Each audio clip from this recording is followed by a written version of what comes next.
Hello दोस्तों, स्वागत है आपका हमारे यूट्यूब चैनल एम के रेस स्टडी पे।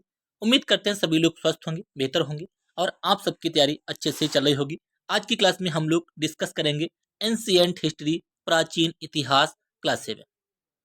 सारे प्रीवियस ईयर क्वेश्चन आज की क्लास में हम लोग डिस्कस करने वाले हैं। यहाँ पे जो हम लोग कंप्लीट कर रहे हैं Eid competition times RRB 2024 new TCS pattern सामान्य जानकारी, इस बुक का सोल्यूशन कंप्लीट करें। ये क्लास आपकी रेलवे एनटीपीसी 2024 के लिए रामबाण साबित होंगी। इसके अलावा आप कोई भी एग्जाम देंगे जैसे कि RPF constable and SI, group D RRB NTPC, LP technician, JE, triple SC, UP triple SC, कोई भी आप एग्जाम देंगे जिसमें आपकी जीके जीएस पूछी जाएगी, उन सभी के लिए ये क्लासेस इंपॉर्टेंट साबित होगी। जो भी लोग नए हैं क्लास को लाइक कीजिएगा और चैनल को सब्सक्राइब कर लीजिएगा अगर आपको क्लास अच्छी लगी तो शुरू करते हैं बिना देरी किए हुए। आज की क्लास में हम लोग डिस्कस करेंगे चैप्टर 15। इससे पहले हम लोग 14 चैप्टर कंप्लीट कर चुके हैं। आज हमारा जो टॉपिक है राजपूत वंश। आज का पहला क्वेश्चन, इससे पहले 402 क्वेश्चन हम लोग कंप्लीट कर चुके हैं। 402। आज है क्वेश्चन नंबर 403।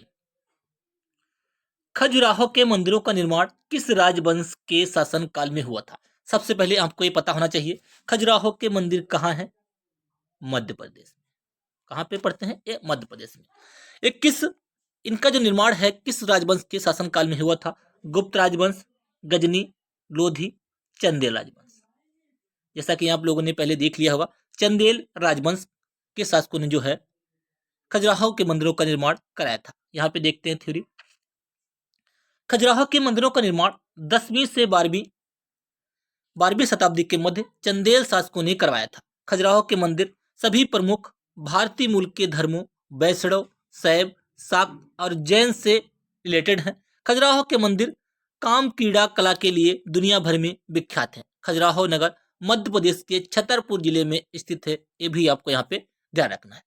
अगला देखते हैं क्वेश्चन नंबर 404। दिल्ली स्थित जंतर मंतर का निर्माण महाराजा किसने कराया था? महाराजा जय सिंह ने करवाया था। जय सिंह द्वितीय ने करवाया था, प्रथम ने नहीं, द्वितीय ने करवाया था। ऑप्शन हमारे यहाँ पे बी करेक्ट हो जाएगा। दिल्ली स्थित जंतर मंतर का निर्माण 1724 ईस्वी में, कब? 1724 में महाराजा सवाई जयसिंह द्वितीय ने करवाया था। यह इमारत प्राचीन भारत की वैज्ञानिक उन्नति का प्रमाण है। इस वेधशाला में विभिन्न प्रकार के उपकरण ग्रहों की गति नापने के लिए लगाए गए हैं। यहाँ का सबसे बड़ा यंत्र सम्राट यंत्र है। कौन सा? यहाँ का जो सबसे बड़ा है यंत्र है जंतर मंतर का, वो सम्राट यंत्र है। सूर्य की सहायता से सम्राट यंत्र वक्त और ग्रहों की स्थिति की जानकारी देता है। इसी प्रकार वेधशालाओं का निर्माण महाराजा जयसिंह द्वितीय ने जयपुर, उज्जैन, मथुरा तथा वाराणसी में करवाया था। अगला क्वेश्चन देखते हैं, क्वेश्चन नंबर 405। महाराजा सवाई जयसिंह द्वारा निर्मित जंतर मंतर क्या है? अभी हमने देखा क्या है ये? खगोलीय वेधशाला है, एस्ट्रोनॉमिकल ऑब्जर्वेटरी। ठीक है, ऑप्शन हमारे यहाँ पे डी करेक्ट होगा। संग्रहालय नहीं, किला नहीं, लैंडस्केप नहीं है, क्या है? खगोलीय वेधशाला है जंतर मंतर। अगला देखते हैं क्वेश्चन, कितने शहरों में महाराजा जयसिंह द्वितीय ने जंतर मंतर का निर्माण कराया था? 5 शहरों में। कितने में? 5 शहरों में जंतर मंतर का निर्माण कराया था। Tower of victory, tower of victory विजय स्तंभ कहाँ पे स्थित है? ये राजस्थान में स्थित है। कहाँ पे? राजस्थान। टावर ऑफ विक्ट्री विजय स्तंभ राजस्थान के चित्तौड़गढ़ किले में एक स्तंभ है, जिसे मेवाड़ के जो नरेश थे राणा कुंभा ने महमूद खिलजी के नेतृत्व वाली मालवा और गुजरात की सेनाओं पर विजय के स्मारक के रूप में सन 1440 और 1448 के मध्य बनवाया था। यह राजस्थान पुलिस और राज्य माध्यमिक शिक्षा बोर्ड का प्रतीक है। अगला क्वेश्चन, चित्तौड़गढ़ किस राजवंश की राजधानी थी? चित्तौड़गढ़ सिसोदिया राजवंश की राजधानी थी। ऑप्शन हमारे यहाँ पे बी करेक्ट हो जाएगा। हमीर देव ने सिसोदिया वंश की स्थापना की थी। किसने की थी? सिसोदिया वंश की स्थापना किसने की थी? हमीर देव ने। अगला क्वेश्चन देखते हैं, इनमें से कौन गुलाम वंश से संबंधित नहीं है? गुलाम वंश से संबंधित नहीं है। बलबन, कैकुबाद, इल्तुतमिश समेत हमीर जो है ये गुलाम वंश से संबंधित नहीं है। हमीर देव जो थे, हमीर देव चौहान पृथ्वीराज चौहान के वंशज थे। उन्होंने रणथंभौर पर 1282 से 1301 ईस्वी तक राज्य किया। हम्मीर देव जो था, हम्मीर देव का कालजयी शासन चौहान काल का अमर वीर गाथा इतिहास माना जाता है। हम्मीर देव चौहान को चौहान काल का स्वर्ण कर्ण भी कहा जाता है। चौहान काल का कर्ण कहा जाता है, स्वर्ण कर्ण नहीं, चौहान काल का कर्ण भी कहा जाता है। अगला देखते हैं, साहित्य के प्रख्यात समर्थक राजा भोज किस वंश से रिलेटेड थे? चालुक्य, चोल, परमार, पाल। ये किस वंश से रिलेटेड थे? ये थे आपका, देखिए, साहित्य के प्रख्यात समर्थक राजा भोज परमार वंश से जुड़े थे। किससे? परमार वंश से जुड़े थे। परमार वंशीय राजाओं ने मालवा की राजधानी धारा नगरी में 9वीं शताब्दी से लेकर 14वीं शताब्दी के पूर्वार्ध तक राज्य किया था। पूर्वार्ध तक राज किया था। जो समर्थक राजा भोज थे वो परमार वंश से रिलेटेड थे। इस क्वेश्चन में आपको ध्यान रखना है, परमार वंश से कौन था रिलेटेड? राजा भोज। ठीक है। प्रतिहार राजवंश का संस्थापक कौन था? प्रतिहार राजवंश का संस्थापक था हरिश्चंद्र। ऑप्शन हमारे यहाँ पे सी करेक्ट हो जाएगा। प्रतिहार राजवंश अग्निकुल के राजपूतों में सर्वाधिक प्रसिद्ध राजवंश था। प्रतिहार वंश के संस्थापक राजा हरिश्चंद्र थे, जो एक ब्रह्मक्षत्रिय थे। इनकी राजधानी कौन थी? प्रतिहार वंश की कन्नौज थी। ग्वालियर अभिलेख में के तहत इस वंश का वास्तविक संस्थापक नागभट्ट प्रथम को माना जाता है। प्रतिहार वंश का नागभट्ट प्रथम था,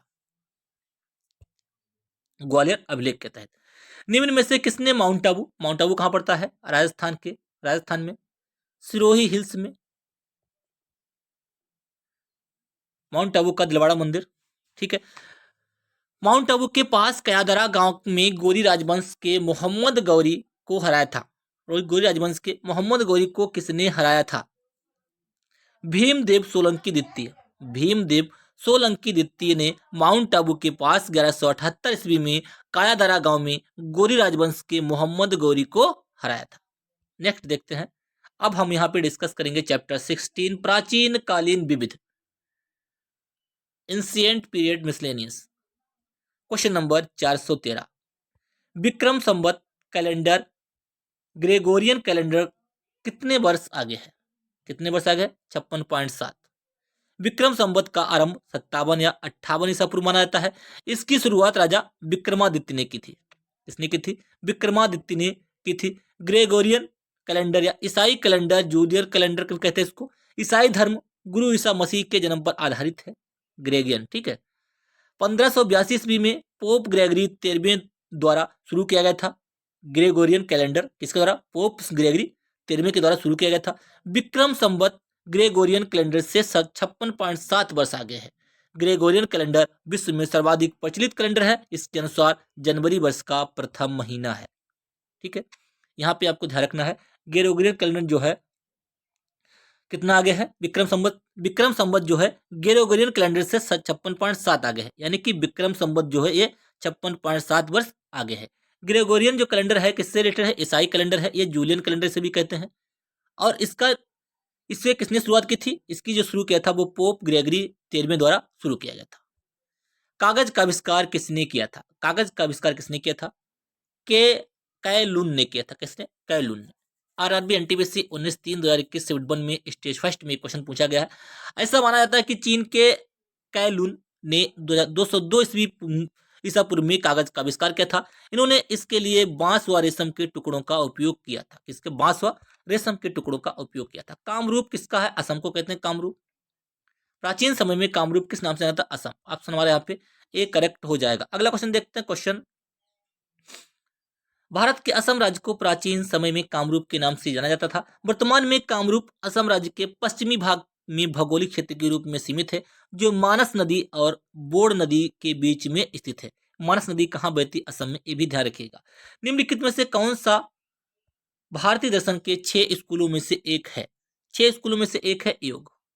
ऑप्शन हमारे यहाँ पे डी करेक्ट हो जाएगा। भारतीय दर्शन में 6 स्कूल हैं। कौन कौन से 6 स्कूल हैं? देखिए, वैशेषिक, न्याय, सांख्य, योग, पूर्व मीमांसा तथा वेदांत। योग जो है भारतीय दर्शन के 6 स्कूलों का हिस्सा है। इनमें आ रहा है योग, आ रहा है, देखिए। ठीक है, अगर आपसे पूछे अगर इसके अलावा आपको कुछ और दे दिया तो कौन सा हो जाएगा? वैशेषिक हो जाएगा, न्याय हो जाएगा, सांख्य, योग, पूर्व मीमांसा तथा वेदांत। ये 6 स्कूल हैं। योग भारतीय दर्शन के 6 स्कूलों का हिस्सा है। योग शब्द का उल्लेख सबसे पहले ऋग्वेद में किया गया है और कई उपनिषदों में इसका उल्लेख किया गया है। अंतर्राष्ट्रीय योग दिवस 21 जून को मनाया जाता है। योग दिवस 2021 का विषय है योग फॉर वेलनेस। पहला अंतर्राष्ट्रीय योग दिवस 21 जून 2015 को मनाया गया था। प्राचीन समय में किसी व्यक्ति को वस्तु के साथ तौला जाता था और उसी भार मात्रा के समान वस्तु को दान कर दिया जाता था। इस प्रथा को क्या कहते थे? इस प्रथा को कहते तुला भार। ऑप्शन हमारे यहाँ पे सी करेक्ट होगा, तुला भार। प्राचीन समय में किसी व्यक्ति को वस्तु के साथ तौला जाता था और उसी भार के समान वस्तु को दान कर दिया जाता था। इसे कहते थे तुला भार बुलाया जाता था। महाभारत के अनुसार भीम और हिडिंबा का पोता कौन था? भीम और हिडिंबा का पोता कौन था? बर्बरीक। कौन था? बर्बरीक। ऑप्शन हमारा यहाँ पे ए करेक्ट हो जाएगा। महाभारत के अनुसार भीम और हिडिंबा का पोता था बर्बरीक। बर्बरीक महान पांडव भीम के पुत्र घटोत्कच और नागकन्या अहिलावती का पोता था, अहिलावती का पुत्र था। पुरातत्व बीबीलाल ने मेरठ जिले के हस्तिनापुर कहाँ पड़ता है? मेरठ में। सबसे पहले ये आपको पता होना चाहिए। बीबीलाल ने मेरठ जिले के हस्तिनापुर में कब खुदाई कराई थी? कब कराई थी? 1951-52 में बीबीलाल ने यहाँ पे खुदाई कराई थी, बीबीलाल थापर। पुरातत्वविद डॉक्टर बीबीलाल के नेतृत्व में 1951-52 में हस्तिनापुर में एक टीले का उत्खनन किया गया था, जहां से कांच और क्रिस्टल से बने रंगीन बर्तनों के अवशेष प्राप्त हुए हैं, जो करीब 4000 वर्ष पुराने हैं। ये अवशेष महाभारत कालीन सभ्यता के बारे में जानकारी प्रदान करते हैं। अगला क्वेश्चन देखते हैं, क्वेश्चन नंबर 420। भारत नाम भारतीय संविधान में भारत के लिए उपाधि के रूप में प्रयुक्त होता है, जिसका जिक्र भारतीय महाकाव्य डैश में एक भाग में प्राचीन पौराणिक सम्राट भरत की कथा के रूप में है। देखते हैं, उपनिषद, गीता, रामायण, महाभारत किसमें है? महाभारत में। ठीक है, आरआरबी ग्रुप डी में एक क्वेश्चन पूछा था। देखिए, ऐसी मान्यता है कि भरत के नाम पर हमारे देश का नाम भारत पड़ा। भरत के नाम पर इतिहास और पुराणों में कई भरत का उल्लेख मिलता है। प्रथम जैन तीर्थंकर ऋषभदेव के पुत्र भरत, जो कि जड़ भरत कहलाए। दूसरा राम के भाई भरत और तीसरा नाट्य शास्त्र के रचनाकार भरत मुनि। इंपॉर्टेंट है, ये भी याद रखिएगा। नाट्य शास्त्र के रचयिता कौन है? भरत मुनि। तथा चतुर्थ दुष्यंत और शकुंतला के पुत्र भरत, यानी कि इतने भरत का यहाँ पे उल्लेख मिलता है। दुष्यंत पुत्र भरत के वंश ही आगे, जो दुष्यंत के जो पुत्र हैं, दुष्यंत और शकुंतला के पुत्र भरत जो हैं, यही वंश, यही इनका जो है दुष्यंत और दुष्यंत के पुत्र भरत के भरत के वंश में ही आगे चलकर कौरव और पांडव के बीच युद्ध हुए। जो दुष्यंत और शकुंतला के जो पुत्र थे, इनके भी टाइम में आगे चलकर कौरव और पांडव के बीच युद्ध हुए की गाथा को वेद व्यास ने महाभारत के रूप में लिखा था। इस प्रकार महाभारत से ही भारत शब्द की उत्पत्ति मानते हुए वेद व्यास को भारत शब्द का श्रेय दिया जाता है। किसका नाम ग्रीक भाषा में आया है जिसका अर्थ है सिंधु नदी के पार का क्षेत्र? उसे क्या कहते हैं? उसे कहते हैं भारत। भारत नाम ग्रीक भाषा में आया है जिसका अर्थ है सिंधु नदी के पार का क्षेत्र। भारत नाम मुख्यतः ऋषभदेव के पुत्र भरत के नाम पर पड़ा। इंडिया शब्द ग्रीक भाषा में आया जिसका अर्थ है सिंधु नदी के पार का क्षेत्र। यूनानी ग्रीक राजदूत मेगास्थनीज ने पुस्तक इंडिका में की इन्होंने रचना की है, जिसमें इंडिया या भारत के संदर्भ में वर्णन किया गया है। नेक्स्ट, पद्मनाभ स्वामी मंदिर इनमें से किस शहर में स्थित है? कहाँ पे है ये? तिरुवनंतपुरम में स्थित है। कहाँ पे है? तिरुवनंतपुरम, भारत के केरल राज्य के तिरुवनंतपुरम में ये स्थित है। अगला क्वेश्चन देखते हैं, क्वेश्चन नंबर 423। इंडिया नाम किस नदी से लिया गया है? अभी हमने देखा सिंधु नदी से लिया गया है इंडिया नाम, जो देश के उत्तर पश्चिम में बहती है। ग्रीक के लोग इंडिया को इंडोई कहते थे, जिसका मतलब है सिंधु के लोग। प्राचीन काल से ही श्राफ, सेठ, साहूकार, महाजन और खेती के रूप में जाने जाने वाले व्यापारियों का मुख्य व्यवसाय क्या था? उनका जो मुख्य व्यवसाय था वो था बैंकिंग। क्या था? बैंकिंग। प्राचीन काल से ही श्राफ, सेठ, साहूकार, महाजन और खेती के रूप में प्रचलित व्यापारियों का मुख्य व्यवसाय बैंकिंग था। साहूकार अथवा महाजन लोगों को ऋण देते थे और उनकी वस्तुएं गिरवी रखते थे, जिसे एक निश्चित समय के पश्चात वापस कर दिया जाता था। ये लोग अपने व्यवसाय वाणिज्य का सफल संचालन करते थे। लोग इनके पास अपने मूल्यवान रत्न, स्वर्ण, चांदी आदि गिरवी रखकर अथवा बेचकर अपनी आवश्यकता की वस्तुएं खरीदते थे। अगला क्वेश्चन देखते हैं, क्वेश्चन नंबर 425। महाभारत युद्ध कितने दिनों तक चला था? 18 दिनों तक चला था भैया। कितने दिन? 18 दिनों तक चला था। महाभारत जो युद्ध था वो 18 दिनों तक चला था। वेद व्यास द्वारा रचित महाभारत। इसका महाभारत के रचयिता कौन है? वेद व्यास। के युद्ध में पांडवों की केवल 7 अछौड़ी सेनाओं ने कौरवों की 11 अछौड़ी सेना को परास्त किया। जो 7 थी इन्होंने 11 को परास्त किया। यह युद्ध 18 दिनों तक चला था। क्वेश्चन नंबर 426 देखते हैं। यहाँ पे हम लोग डैश की अवधारणा अंधविश्वास भरी मान्यताओं पर आधारित है। किसकी? सांप और सीढ़ी की अवधारणा जो है अंधविश्वास भरी मान्यताओं पर आधारित है। सांप और सीढ़ी की अवधारणा अंधविश्वास भरी मान्यताओं पर आधारित है। इसका आविष्कार 2वीं शताब्दी ईसा पूर्व भारत में हुआ था। भारत में से मोक्ष पातम, सांप और सीढ़ी को मोक्ष पातम या परम पदम कहते हैं। पहले इसका प्रयोग बच्चों को हिंदू धर्म के मूल सिद्धांतों की शिक्षा देने के लिए किया गया था। सबसे पहले पहिए किसके बने थे? सबसे पहले पहिए बने थे लकड़ी के। किसके बने थे? लकड़ी के सबसे पहले पहिए बने थे। लकड़ी के पहिए का आविष्कार सबसे पहले 3500 ईसा पूर्व मेसोपोटामिया इराक में हुआ था। इस पहिए को लकड़ी के कई तख्तों से जोड़कर बनाया जाता था तथा इसका आविष्कार सुमेरियन सभ्यता के काल में हुआ था। किसके? सुमेरियन सभ्यता के काल में हुआ था। डैश ने दिल्ली शहर की स्थापना सबसे पहले की थी और इंद्रप्रस्थ नाम दिया था। किसने दिल्ली की थी? पांडवों ने दिल्ली शहर की स्थापना सबसे पहले की थी और इसका नाम इंद्रप्रस्थ नाम इन्होंने पांडवों ने दिया था। आधिकारिक तौर पर राष्ट्रीय राजधानी क्षेत्र नई दिल्ली भारत का एक केंद्र शासित प्रदेश और महानगर है। राष्ट्रीय राजधानी होने के नाते केंद्र सरकार की तीनों इकाइयां कार्यपालिका, संसद एवं न्यायपालिका के मुख्यालय नई दिल्ली में है। यमुना नदी के किनारे स्थित इस नगर का गौरवशाली पौराणिक इतिहास है। महाभारत काल में पांडवों ने दिल्ली शहर की स्थापना सबसे पहले की थी और इस शहर को इंद्रप्रस्थ नाम दिया था। कामरूप किसका? अभी बताया था आज की क्लास में हमने। प्राचीन साम्राज्य किस राज्य से मौजूद है? कामरूप असम में। ऑप्शन हमारा यहाँ पे सी करेक्ट हो जाएगा। असम में क्या है? ब्रह्मपुत्र घाटी में ये स्थापित किया गया था। अगला क्वेश्चन देखते हैं, क्वेश्चन नंबर। आज की क्लास हमारी यहीं तक 429 क्वेश्चन हमारे कंप्लीट हो चुके हैं। यदि आप क्लास आपको अच्छी लगी हो तो क्लास को लाइक कीजिएगा, शेयर कीजिएगा। यदि आप चैनल पे पहली बार है तो बेल आइकन दबा लीजिएगा और चैनल को सब्सक्राइब कर लीजिएगा। क्लास को अधिक से अधिक शेयर कीजिएगा। कल से हम लोग डिस्कस करेंगे मेडिवल हिस्ट्री यानी कि मध्यकालीन इतिहास। हम लोग प्राचीन इतिहास कंप्लीट कर चुके हैं। प्राचीन इतिहास में हमने लगभग 429 क्वेश्चन जो अलग अलग एग्जामों में पूछे गए हैं, बहुत बेहतरीन क्वेश्चन को हमने डिस्कस किया। उम्मीद करते हैं ये सीरीज जो है आपको पसंद आएगी। क्लास को लाइक, शेयर एंड सब्सक्राइब करना ना भूलें। धन्यवाद।